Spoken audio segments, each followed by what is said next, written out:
केजरीवाल किस मुंह से दिल्ली की जनता से वोट मांगने जाएगा। उसके मंत्रियों ने दिल्ली में खुलेआम धर्मांतरण किया या नहीं किया? हाँ भाई, सारे भाई खड़े हैं। दिल्ली में धर्मांतरण हुआ या नहीं हुआ? दिल्ली में मोदी जी का 60 साल का संघर्ष है, उनका 6 साल का संघर्ष नहीं है। और मोदी जी ने राम मंदिर का निर्माण किया, इसने राम मंदिर का विरोध किया कि यमुना नदी अब कभी भी नहाने योग्य नहीं बन पाएगी। जो नदी नहाने योग्य ही नहीं है, उस नदी का जहरीला पानी ये पूरी दिल्ली को पिला रहे हैं। दिल्ली की सरकार फेल हो चुकी है। जब तक पंजाब में सरकार नहीं थी, पूरी दिल्ली के लोगों को इन्होंने बताया कि पंजाब में पराली जलती है जब दिल्ली में प्रदूषण होता है। ये नूरा कुश्ती नहीं चलेगी अब, ये आरोप प्रत्यारोप नहीं चलेंगे अब। आपकी सरकार बन गई पंजाब में, क्या पंजाब से प्रदूषण आना बंद हो गया? वो कह तो रहे हैं कि नोटों पे भगवान की फोटो लगा दो, आशीर्वाद मिलेगा। नोटों पर ये देखो, ये तो चुनावी सगुफा है ना। समान शिक्षा लागू कर देना केजरीवाल दिल्ली में धर्मांतरण नियंत्रण कानून लागू कर देना। दिल्ली में सबसे ज्यादा गोवंश की तस्करी हो रही है। 27 नवंबर को हम समान शिक्षा कानून की मांग के लिए, समान नागरिक संहिता के लिए, धर्मांतरण नियंत्रण के राष्ट्रीय कानून के लिए, घुसपैठ नियंत्रण कानून के लिए और गौवंश हत्याबंदी कानून की मांग के लिए पद यात्रा कर रहे हैं। भगवान श्री कृष्ण ने 5 गांव मांगे थे और देश हित में हम 5 कानून मांग रहे हैं। सर, केजरीवाल जी लगातार एमसीडी चुनाव को लेकर नए नए वादे करते नजर आ रहे हैं। आपकी नजरों में क्या राय है आपकी केजरीवाल जी की? मैम, नए नए वादे करते जा रहे हैं, ये बात आपने बहुत अच्छी की। दिल्ली की जनता को भ्रमित करने का जो उनका काम है वो बहुत पुराना है, लेकिन उन सभी वादों के ऊपर यू टर्न करने में भी उन्हें महारत हासिल है। आप नए नए वादों की बात कर रही हैं, मैं पुराने वादों की बात कर रहा हूं। 2014 में वो कहते हैं कि दिल्ली की यमुना को हम ऐसे बना देंगे कि दिल्ली की जनता को उसमें डुबकी लगा देंगे। फिर 2015 में भी उन्होंने यही बात की।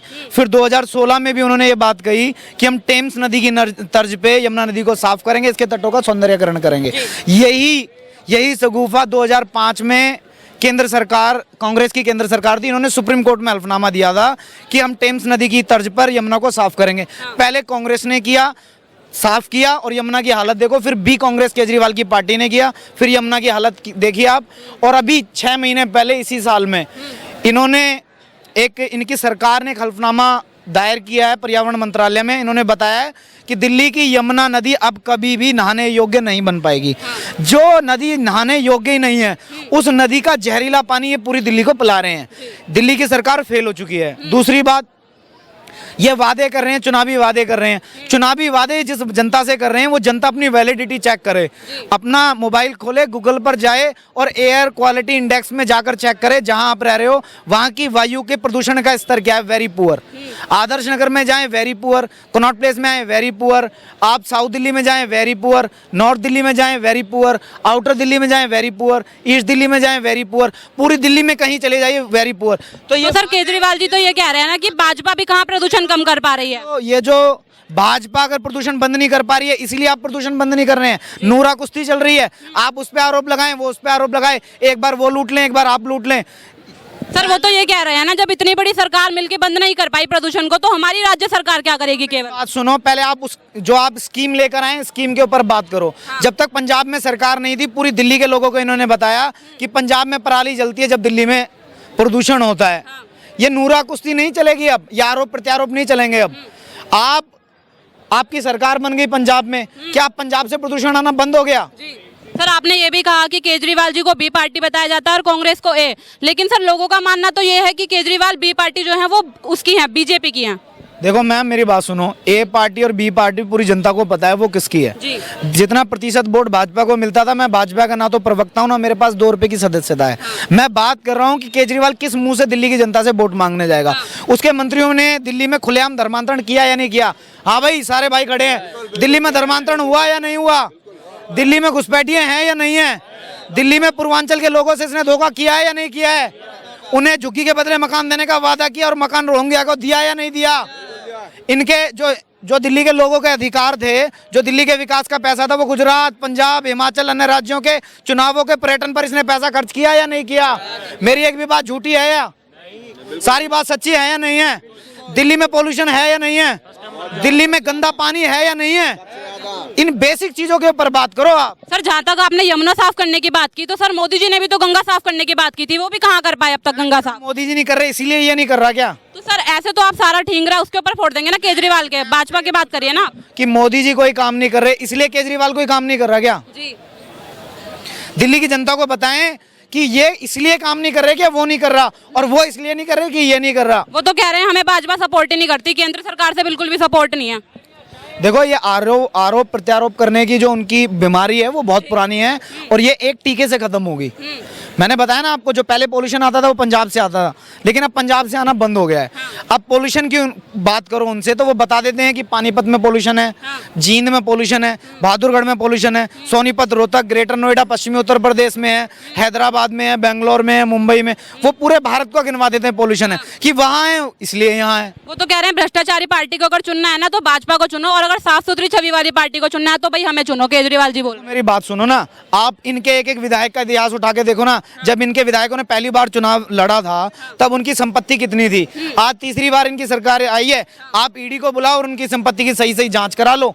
मैं मगर उनकी सारी संपत्ति का जो ब्यौरा है वो उचित पाया जाता है, उनमें एक रत्ती भर भी भ्रष्टाचार नहीं है। तो मैं खुद दिल्ली की जनता से अपील करूंगा, किराए पर रहने वालों की आज कोठियां हैं, गांव में जाकर उनकी जमीन चेक कर लो, उनके स्कूल कॉलेजेस चेक कर लो, उनके बैंक बैलेंस चेक कर लो, उनके रिश्तेदार छोड़ो ना इनके विधायकों, आप केजरीवाल के रिश्तेदारों के बैंक बैलेंस। सर वो तो ये कह रहे हैं ईडी और सीबीआई की, आप क्या बात कर रहे हो? ईडी और सीबीआई तो सर सुनिए तो सही, ईडी और जो सीबीआई है वो तो बॉलीवुड के डायरेक्टर से भी बढ़िया डायरेक्टर है। मेरी बात मैं कह रहा हूँ ना, जो ठग होता है वो बोलने में माहिर होता है। आप दिल्ली की जमुना की सफाई की बात हुई थी, एक नीले पानी के 21 करोड़ का स्विमिंग पूल बना हुआ है जी। 21 करोड़ का स्विमिंग पूल। ये तो ये कहता था मैं बंगला नहीं लूंगा, मैं तो कोठी नहीं लूंगा, मैं तो कार में चलूंगा, मेरी वैगनार में चलूंगा। वो तो कह रहे हैं मोदी जी भी बड़े माहिर है भाषण देने में। तो मैं ये कह रहा हूँ मोदी जी का 60 साल का संघर्ष है, उनका 6 साल का संघर्ष नहीं है। और मोदी जी ने राम मंदिर का निर्माण किया, इसने राम मंदिर का विरोध किया। मोदी जी धर्मांतरण का विरोध करते हैं, इसके मंत्री खुलेआम धर्मांतरण करा। वो कह तो रहे हैं कि नोटों पे भगवान की फोटो लगा दो, आशीर्वाद मिलेगा। नोटों पर ये देखो, ये तो चुनावी सगुफा है ना। समान शिक्षा लागू कर देना केजरीवाल दिल्ली में धर्मांतरण नियंत्रण कानून लागू कर देना। दिल्ली में सबसे ज्यादा गोवंश की तस्करी हो रही है, सबसे ज्यादा सड़कों पर गाय धक्के खा रही है। तो सर बीजेपी भी तो कहाँ रोक पा रही है गौ हत्या को? करो, मुद्दे पे बात करो। बीजेपी गाय कटवा रही है इसलिए भी आप भी कटाएंगे क्या? सर आप तो सारा ढींगरा बीजेपी के ऊपर फोड़ रहे हैं, केजरीवाल की बात करिए ना। मैं आपसे ये कह रहा हूँ, ये कह रहा है कि वो ऐसा कर रहे हैं, वो ऐसा कर रहे हैं इसलिए तुम ऐसा कर रहे हैं क्या? तो राजनीति में तो आरोप प्रत्यारोप चलेगा ही। समाधान के ऊपर बात करो ना फिर आप। वो तो कह रहे हैं हम तो करना चाहते हैं समाधान, बीजेपी बात ही नहीं करती। देखो मेरी बात सुनो, बीजेपी से बात क्यों करनी है? दिल्ली सरकार के पास रोहिंग्याओं को बसाने के लिए जमीन है। पूर्वांचल के लोग, उत्तर प्रदेश के लोग, बिहार के लोग जो दिल्ली के झुग्गियों में रह रहे हैं, उन्हें मकान देने के लिए उसके पास जमीन नहीं है। एक बात। दूसरी बात, 2014 से एप्लीकेशन पेंडिंग है कि एक गौशाला में, दिल्ली के एक गौशाला में 4000 गाय रखने की जगह और 12000 गाय रह रही हैं। वहाँ जमीन का अभाव है। वो एप्लीकेशन के ऊपर आज तक इन लोगों ने साइन नहीं किए, कोई जमीन इशू नहीं की और गाय सड़कों पर दर दर की ठोकरें खा रही है। ठीक है सर, वो तो लेकिन ये बोल रहे हैं ना कि भाई बीजेपी हमें कुछ भी काम करने नहीं देती, हम तो काम करना चाहते हैं। छोड़ दो सरकार, फिर आप दूसरे स्टेट में चले जाओ ना। आप इतने कायर हैं, इतने निर्बल हैं कि आपको कोई काम नहीं करने दे रहा, तो जो सरकार काम कर पाएगी, जो स्वतंत्र रूप से काम कर पाएगी, वो आकर काम करेगी। आप छोड़ दो। वो तो कह रहे हैं हम सब हैंडल कर लेंगे, हमें दिल्ली की पुलिस दे दो एक बार। देखो मेरी बात सुनो, ना करने के 100 बहाने, ना करने के 100 बहाने। ऐसा कर दो तो ऐसा हो जाएगा, ऐसा हो जाएगा तो ऐसा हो जाएगा। वो तो कह रहे हैं रोहिंग्या को भगा देंगे हम, पुलिस दे दो एक बार। दिखाओ कहाँ का है, दिखाओ कहाँ का है। पंजाब से पोल्यूशन आ रहा था, पंजाब में उनकी सरकार आ गई, पंजाब से पोल्यूशन आना वो बंद करे। उसके बाद दूसरी बात करते हैं ना। अच्छा सर, 27 तारीख को जो आप यात्रा निकाल रहे हैं, इसके आपके क्या उद्देश्य हैं और क्या मांगे हैं? 27 नवंबर को हम समान शिक्षा कानून की मांग के लिए, समान नागरिक संहिता के लिए, धर्मांतरण नियंत्रण के राष्ट्रीय कानून के लिए, घुसपैठ नियंत्रण कानून के लिए और गौवंश हत्याबंदी कानून की मांग के लिए पद यात्रा कर रहे हैं। भगवान श्री कृष्ण ने 5 गांव मांगे थे और देश हित में हम 5 कानून मांग रहे हैं। हम 5 कानूनों को समाप्त करने की मांग कर रहे हैं। जितने ये हिंदू विरोधी कानून कांग्रेस के द्वारा बनाए गए, ये काले कानून, जिन्हें रद्द करने की हम मांग कर रहे हैं। हम वक्फ बोर्ड को रद्द करने की मांग कर रहे हैं। हम मांग कर रहे हैं मुस्लिम पर्सनल लॉ को रद्द करने की। हम मांग कर रहे हैं प्लेसेस ऑफ वर्शिप एक्ट को रद्द करने की। हम मांग कर रहे हैं हिंदू धर्मदान एक्ट को रद्द करने की।